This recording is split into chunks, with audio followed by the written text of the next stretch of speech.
Hi friends, welcome back to our channel Tailor Stitch Media. இன்றைக்கி நீங்கள் ப்ளவுஸில் வரக்கூடிய நம்ம பண்ணக்கூடாத சில விஷயங்களை முக்கியமான டிப்ஸ்களை எடுத்து இன்றைக்கி நான் ஒரு வீடியோவாக கொடுத்துருக்கேன். கண்டிப்பாக நீங்கள் ஒரு பிகினர்ஸாக இருக்கிறீங்க, இல்லை அப்படின்னா நீங்கள் ஆல்ரெடி ஸ்டிச் பண்ணிகிட்டு இருக்கீங்க அப்படின்னாலும் இந்த வீடியோ கண்டிப்பாக உங்களுக்கு யூஸ்ஃபுல்லாக இருக்கும். வீடியோவை ஸ்கிப் பண்ணாமல் பொறுமையாக பாருங்கள். ஏன்னா இவ்வளோ நாள் இருந்த டவுட்டில் உங்களுக்கு கிளியர் ஆகிறதுக்கான நிறைய டிப்ஸ் வந்து நான் இன்றைக்கி சொல்லி கொடுத்துருக்கேன். இப்போ வாங்க நம்ம வீடியோக்குள்ளே போகலாம். இப்போ தான் நம்ம சேனலில் ஃபஸ்ட் டைம் பார்க்குறீங்கன்னா மறக்காமல் சப்ஸ்கிரைப் பண்ணி பக்கத்தில் இருக்க பெல் ஐக்கானை கிளிக் பண்ணி வச்சுக்கோங்க. இப்போ தான் நான் போடுறேன் இந்த மாதிரி யூஸ்ஃபுல்லான வீடியோஸோட நோட்டிஃபிகேஷன் உங்களுக்கு வரும். வாங்க இப்போ வீடியோக்குள்ளே போகலாம்.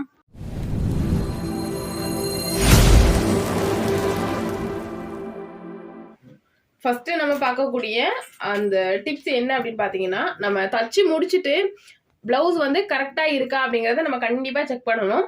செக் பண்ணலை அப்படின்னா உங்களுக்கு நீங்கள் அதே அளவுகள் தான் மார்க் பண்ணியிருக்கீங்க, அளவு ப்ளவுஸில் இருக்கிற அதே அளவுகள் தான் மார்க் பண்ணியிருக்கீங்க. ஆனால் செக் பண்ணாமல் விட்டீங்க அப்படின்னா கண்டிப்பாக லூஸ் டைட் இருந்தாலும் உங்களுக்கு தெரியாது. ஓகேவா? அதனால ப்ளவுஸ் தச்சு முடிச்சுட்டு எப்போதுமே என்ன பண்ணணும், அளந்து பார்க்கணும். அளந்து பார்க்குறது எப்படி அப்படிங்கிறத பார்க்கலாம், சொல்லித்தரேன். இதில் வந்து நிறைய மிஸ்டேக்கும் சில பேருக்கு வரும், அதையும் நம்ம பார்க்கலாம். ஃபஸ்ட்டு வந்து எடுத்த உடனே நம்ம என்ன பண்ணுவோம், ஹிப்பு தான் அளந்து பார்ப்போம்.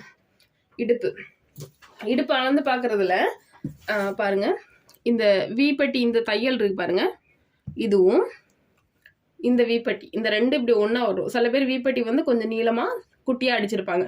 அதுக்கேற்ற மாதிரி நம்ம இந்த ரெண்டையும் இப்படி ஒன்று போல் வச்சுக்கிட்டு,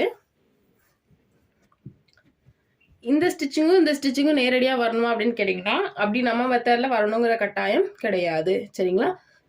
மெத்தடை பொறுத்து இந்த ஸ்டிச்சிங் வந்து ஸ்ட்ரைட்டாக வர்றது, மாறி வர்றது, இதெல்லாம் மாறும். நம்ம மெத்தடை பொறுத்த அளவில் இந்த ஸ்டிச்சிங் வந்து ரெண்டும் வந்து ஒரே இடத்துல வரணும் அப்படிங்கிற அவசியம் கிடையாது. இப்படியே நம்ம ப்ளவுஸை வச்சு அளந்து பார்க்கலாம்.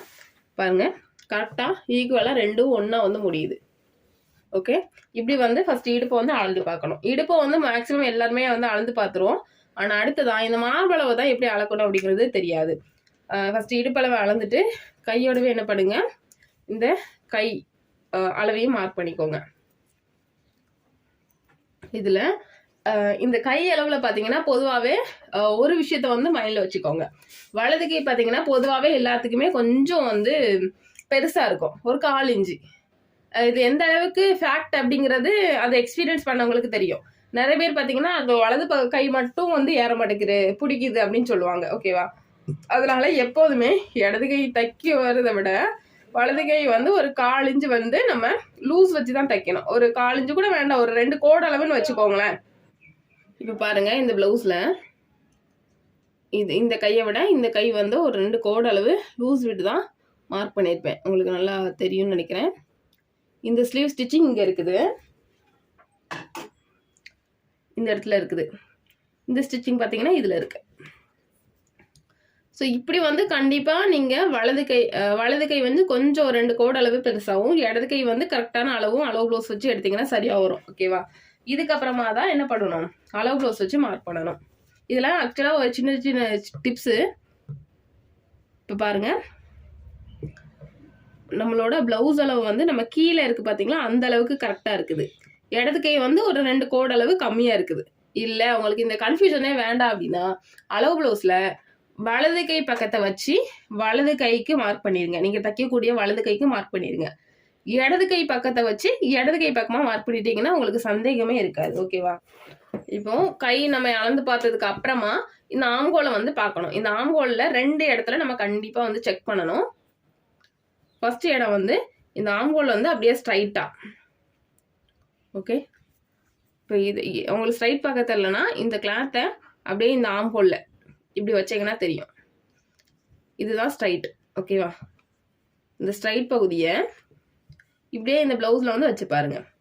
இந்த 2 இடமும் கரெக்டாக வந்து மேட்ச் ஆகணும்.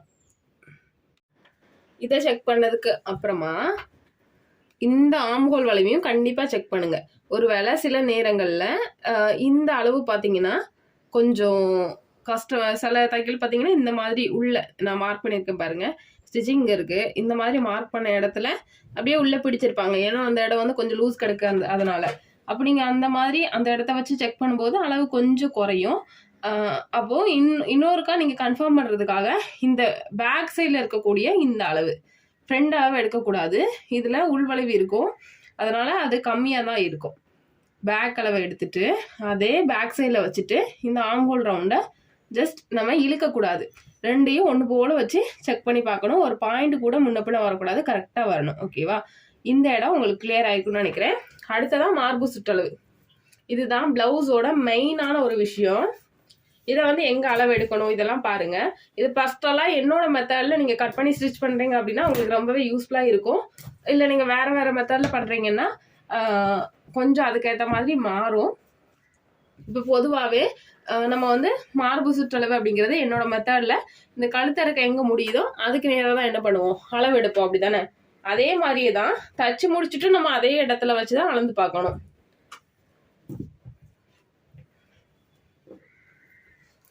இந்த மாதிரி கீழே இருக்கிற துணியை நம்ம எந்த அளவுக்கு இழுக்கிறோமோ அதே மாதிரியே தான் மேலே இருக்கிற துணியை நம்ம இழுக்கணும். இப்போ பாருங்க, முதல்ல இந்த கழுத்திறக்கத்தை செக் பண்ணிக்கோங்க. இங்கே இருக்கிற அதே அளவு தான் இங்கே இருக்குதான்னு பார்த்துக்கோங்க. ஏன்னா சில நேரங்களில் கழுத்து இறக்கம் மேலே கட்டிருப்பாங்க, கீழே கட்டிருப்பாங்க, அதை பொறுத்து வச்சுக்கோங்க. இப்போ இந்த பிளவுஸோட கழுத்து இறக்கம் இதுல இருந்து இது கொஞ்சம் அதிகமாக கேட்டிருக்காங்கன்னு வைங்களேன். அப்போ கழுத்து இறக்கம் இங்கே வந்துடும். அப்படி தானே? அப்போ இங்கே வரும்பொழுது என்ன பண்ணணும்னா நம்மளும் என்ன பண்ணிக்கணும், இங்கே வச்சு பார்த்துட்டு அந்த கழுத்து இறக்கம் எது வரைக்கும் முடியுதோ அதுக்கு நேராக வச்சு பார்த்துட்டு அதுக்கு நேராக தான் அந்த துணியை வந்து இப்படி பிடிக்கணும். ஓகே, இதெல்லாம் சின்ன சின்ன டிப்ஸு. இதெல்லாம் நோட் பண்ணிக்கிட்டு நம்ம பண்ணணும். இப்போ கழுத்து இறக்க முடியறதுக்கு நேராக ப்ளவுஸை வந்து இந்த ஸ்டிச்சிங் டு ஸ்டிச்சிங் வந்து வச்சு பார்க்கலாம். இந்த ஸ்டிச்சிங் இருக்குது. இதில் கீழே இருக்கிற துணியை எந்த அளவுக்கு பிடிச்சி இழுக்கிறீங்களோ அதே அளவுக்கு தான் மேலே இருக்க துணியும் பிடிச்சி இழுத்து அளந்து பார்க்கணும். அடுத்ததாக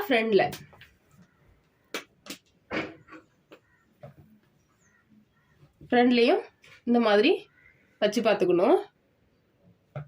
ஸ்டிச்சிங் டு ஸ்டிச்சிங். அதே மாதிரி ஃப்ரண்ட்லேயுமே அப்படி தான். இந்த கழுத்து இறக்கம் வந்து சரியாக இருக்குதா அளவு ப்ளவுஸில் இருந்து அப்படிங்கிறத. இங்கே கழுத்து இருக்குது, இந்த ரெண்டு கழுத்தும் ஒன்றா இருக்குதா, இது கொக்கிப்பிடி பக்கம்னா அதே கொக்கிப்பிடி பக்கம் ரெண்டும் சரியாக இருக்குதா அப்படிங்கிறத அளந்து பார்த்துட்டு தான் என்ன பண்ணணும், இங்கே வந்து வச்சு பார்க்கணும். இப்போ கழுத்து இறக்கம் மேலே ஏறுது இல்லை கீழே இறங்குதுன்னா இங்கே நம்ம அளந்து பார்க்கும்போதும் அந்த பாடி அளவு நமக்கு ஷேப் மாறதான் செய்யும். ஓகேவா? அதனால ஒரே இடத்துல அதை வந்து வச்சிடக்கூடாது. ஓகே, இப்படிதான் ஒரு பிளவுஸ் வந்து கரெக்டாக இருக்குதா அப்படிங்கிறத அளந்து பார்க்கணும். இப்போ நம்ம அளந்து பார்க்கும்போது ஒரு வேளை இப்போ பேக் அளவு பாருங்க, சில பேருக்கு வந்து இந்த அளவு பார்த்தீங்கன்னா நம்ம அளந்து பார்க்கும்போது இந்த பிளவுஸோட வந்து அதிகமாக வரும். இந்த பிளவுஸ் அளவுலேருந்து அதிகமாக வரும். ஒன்றும் பிரச்சனை இல்லை. நீங்கள் இந்த ஃப்ரண்ட் அளவை பார்க்கும் பொழுது இந்த பிளவுஸ்ல இருந்து இப்போ எனக்கு வந்து கரெக்டாக இருக்குது. ஒருவேளை இந்த ஃப்ரண்ட் அளவு கம்மியாகவும் இந்த பேக் அளவு வச்சு பார்க்கும்போது துணி வந்து அதிகமாக இருந்துச்சுன்னா அப்போ அது வந்து ஈக்குவல் ஆகிரும். அதனால ஒரு ப்ராப்ளமும் இல்லை.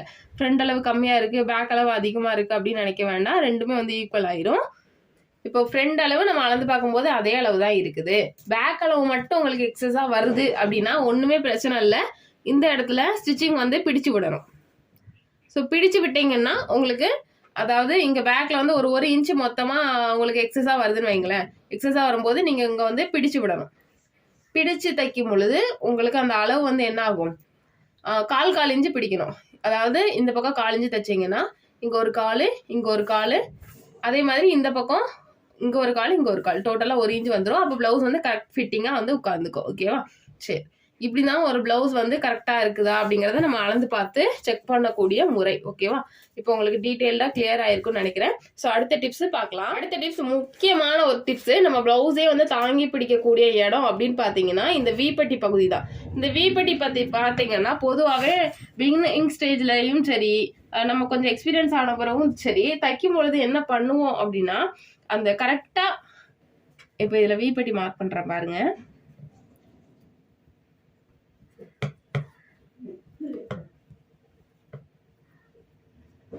இதில் வந்து ஸ்டிச்சிங் இருக்குது.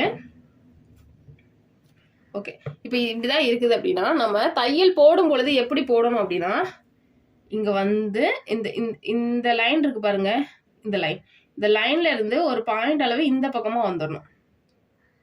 அப்படி வந்தாதான் நம்ம பிளவுஸ் போடும்போது இந்த இடத்துல என்ன ஆகும், அதுவாகவே ஒரு கேப் வந்து ஃபார்ம் ஆகும். உங்களுக்கு இந்த இடத்துலலாம் தெரியும்னு நினைக்கிறேன். ஒரு ஹூக் மாட்டுற மாதிரி அதுவாகவே வந்து கேப் வந்து ஃபார்ம் ஆகிரும். ஓகேவா? இப்படி நம்ம இருக்குன்னா சிரமமே படாமல் டக்குன்னு எடுத்து இப்படி மாட்டிடலாம். ஓகேவா? இது வந்து ரொம்ப மெயினான ஒரு டிப்பு. கண்டிப்பாக யூஸ் பண்ணி பாருங்கள், நல்ல ஒரு ரிசல்ட் கொடுக்கும். ஆரம்பிக்கும் போதும் முடிக்கும் போதும் இந்த துணியில் படுற மாதிரி ஸ்டிச்சிங் படுற மாதிரி பார்த்துக்கோங்க.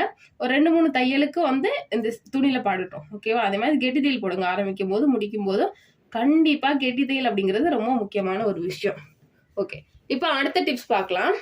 அடுத்த டிப்ஸ் என்னன்னா, இது வந்து நிறைய பேருக்கு இருக்கிற ஒரு இஷ்யூஸ் தான். இப்போ நம்ம இந்த ஃப்ரெண்டும் ஸ்டிச் பண்ணிடுவோம், இந்த பட்டியும் வந்து ஸ்டிச் பண்ணிடுவோம். ஆனால் இந்த இதை ஸ்டிச் பண்ணுறதுக்கு முன்னாடி வந்து இது வந்து ஸ்ட்ரைட்டாக இருக்கா அப்படிங்கிறத பார்க்கணும். ஒரு வேளை ஸ்ட்ரைட்டாக இல்லைன்னா கண்டிப்பாக என்ன பண்ணணும், இங்கே நம்ம கட் பண்ணக்கூடாது. இப்போ நிறைய பேர் டைம் பார்த்துருப்பீங்க, இந்த மாதிரி வி ஷேப்பில் இருக்கும்.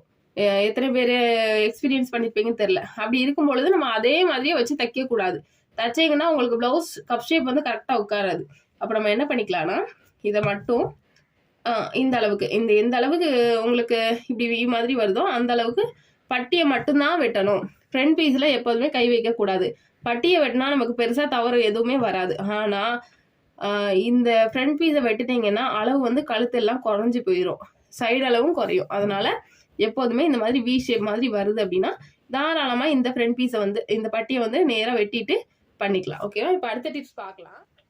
இப்போ அடுத்த டிப்ஸ் என்னன்னா, இந்த சைடு டர்ன் பண்ணும்போது கட்டநட்டை வர்றது வந்து தொடர்ந்து கமெண்ட்ஸ்ல வந்துட்டு இருக்கு. ஆக்சுவலாக நான் நிறைய வீடியோஸ்ல வந்து ஷேர் பண்ணியிருக்கேன், எதனால அப்படி கட்டநட்டை வருது அப்படிங்கிறது.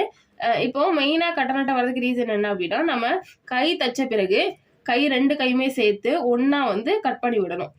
ஓகே, தச்ச பிறகும் நம்ம கட் பண்ணும் பொழுது என்னதான் துணியை ஒன்றா மடிச்சு போட்டு கட் பண்ணாலும் தச்ச பிறகும், அதாவது கை தனியாக உடம்பு தனியாக இருக்கும்போது கை தச்ச பிறகும் நம்ம என்ன பண்ணணும், ரெண்டையும் ஒன்றா பிடிச்சி கட் பண்ணணும்.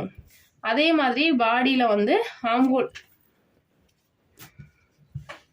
இப்படி இருக்குதுன்னு வைங்களேன், இங்கேயும் வந்து நம்ம ஸ்ட்ரைட்டாக இருக்குதா, நம்ம ஸ்லீவ் ஜாயின் பண்ணுறதுக்கு முன்னாடி இந்த 2 அளவும் பேக்கும் ஃப்ரண்டும் ஒரே அளவாக வரணும். அப்படி வரலை அப்படின்னாலும் என்ன ஆகும், கடைசியில் உங்களுக்கு இங்கே கட்டநட்டையாக வரும். நீங்கள் ஒரு வேளை உங்களுக்கு தெரியாமல் இந்த மிஸ்டேக் ஆயிடுச்சு அப்படின்னா இந்த இடத்துல வந்து ஒரு டாட் பிடிச்சிக்கலாம். இந்த ப்ளவுஸ்லேயும் வந்து ஆல்ரெடி நான் டாட் பிடிச்சிருக்கேன் பாருங்கள். இதனால பெரிய விஷயம் ஏதாவது இஷ்யூஸ் வருமா, டாட் எதுவும் அளவு மாறுமானா கண்டிப்பாக கிடையாது. நீங்கள் நிறைய பேர் இந்த மாதிரி நாலாவது ஒரு டாட் பிடிச்சி பார்த்துருப்பீங்க. இந்த 4வது டாட் வர்றதுக்கு ரீசன் இது மட்டும்தான். ஓகேவா? இப்போ ஃப்ரண்ட் பீஸ் வந்து அதிகமாக இருக்குன்னா நீங்கள் இந்த மாதிரி இங்கே வந்து டாட் பிடிச்சிக்கலாம். இதுவே ஃப்ரண்ட் பீஸ் வந்து கம்மியாக இருக்குது அப்படின்னா இதில் வந்து குட்டியாக வந்து ஒரு பீஸ் அட்டாச் பண்ணணும். இப்போ ஃப்ரண்ட் பீஸ் வந்து இந்த மாதிரி இருக்குன்னு வைங்களேன். ஸோ இந்த மாதிரி இருக்குது அப்படின்னா நம்ம இந்த அளவுக்கு கிராஸாக வந்து பீஸ் வந்து அட்டாச் பண்ணணும். நான் இப்போ வச்சே காட்டுறேன். இந்த இடத்துல பாருங்கள், ஃப்ரண்ட் வந்து இப்படி கம்மியாக இருக்குது அப்படின்னு இந்த பீஸை இப்படி உள் பக்கமாக கொடுத்துட்டு 2 பீஸாக எடுத்திருக்கேன், கொடுத்துட்டு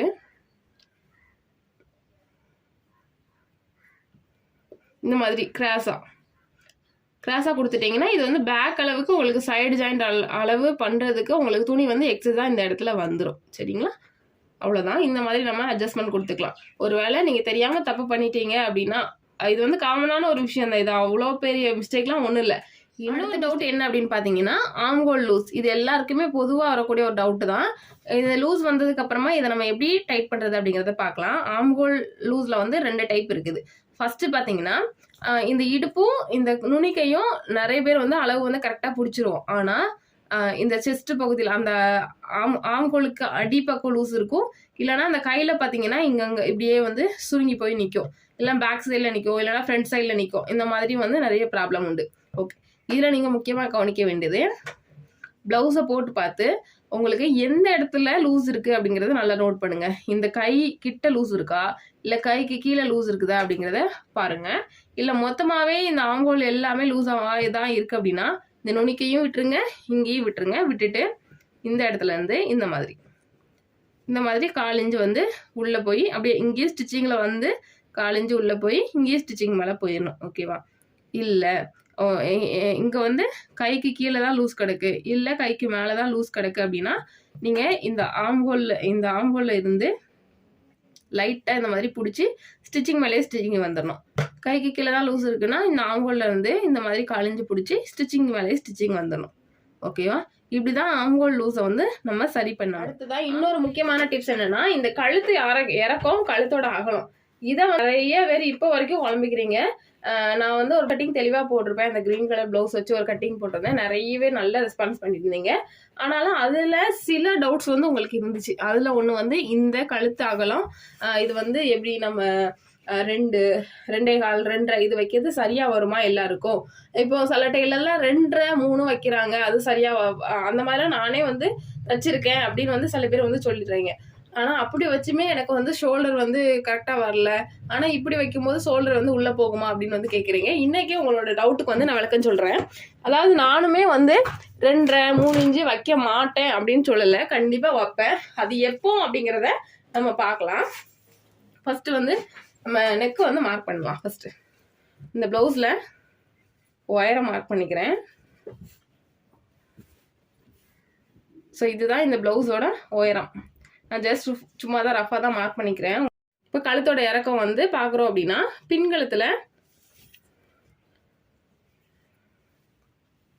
இந்த ஷோல்டர் பகுதியில் இங்கே நம்ம இப்படி சென்டர் எடுத்துப்போம். எடுத்துட்டு என்ன பண்ணுவோம்,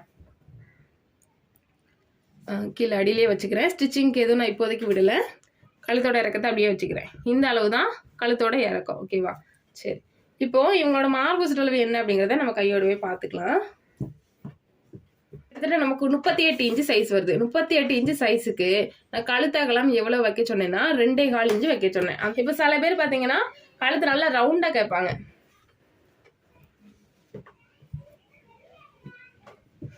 இப்போ பாருங்க, உங்களுக்கு இது தெரியும். ரொம்ப விரிவாலாம் இல்லை, மேலே இருக்கக்கூடிய அதே அளவு தான் என்ன பண்ணியிருக்கு, கீழே வந்திருக்கு. அதனால தான் நான் இவங்களுக்கு மேலே இருக்கக்கூடிய அதே அளவை கீழே வச்சுட்டேன். இப்போ சில பேர் நல்லா ரவுண்டாக இந்த இடம் இப்படி விரிவாக கேட்பாங்க. அவங்களுக்கு என்ன பண்ணிக்கலாம், இங்கே 2.25 வைக்கிறீங்கன்னா இங்கே 2.5, 2.25 அந்த மாதிரி கூட வச்சு எடுத்துக்கலாம். சரி, இப்போ நம்ம இதை மார்க் பண்ணிக்கலாம். மார்க் பண்ணிவிட்டு இதில் வெட்டும் பொழுது என்ன பண்ணுவோம், ஒரு 1/4 இன்ச்சு வந்து நம்ம மேலே தள்ளி தான் வெட்டுவோம். ஏன்னா அப்போ தான் தைக்கும் பொழுது என்ன ஆகும், கரெக்டாக நம்மளோட கழுத்து அகலத்துக்கு சேர்ந்து வரும் அப்படின்றதுக்காக. கீழேயும் 1/4 இன்ச்சு உள்ளேயும் 1/4 இன்ச்சு வச்சுட்டு இந்த மாதிரி ரவுண்டு போட்டாச்சு. போட்டுட்டு நம்ம இப்படியே வந்து வெட்டிடக்கூடாது. அதுதான் நம்ம குருட்டு மனப்பாடம் பண்ணுறோன்னு அர்த்தம். மறுபடியும் இந்த நெக்கை வச்சு மெஷர் பண்ணணும். ஷோல்டர்ல இருந்து நம்ம இந்த உள்ள மார்க் பண்ணியிருக்கோம்ல, இந்த லைனை வச்சு மெஷர் பண்ணணும்.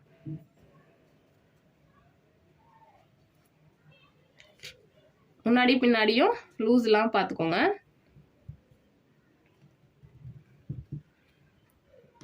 இப்போ பாருங்க, கரெக்டாக வந்து நமக்கு எண்ட் ஆகுது. ஸோ இப்படி வந்து எண்ட் ஆகணும். அப்படி ஆகலை அப்படின்னா நீங்கள் மார்க் பண்ணது தப்புன்னு அர்த்தம். இப்போது இந்த நெக்கு பார்த்தீங்கன்னா எனக்கு இங்கே வச்சு பார்க்கும் பொழுது இவ்வளோ தூரத்துக்கு வந்துடுச்சு அப்படின்னா என்ன அர்த்தம், நம்ம மார்க் பண்ணது கம்மியாக இருக்குது அப்படின்னு அர்த்தம். இப்போது நம்ம இங்கே வந்து மறுபடியும் அளந்து பார்க்கணும்.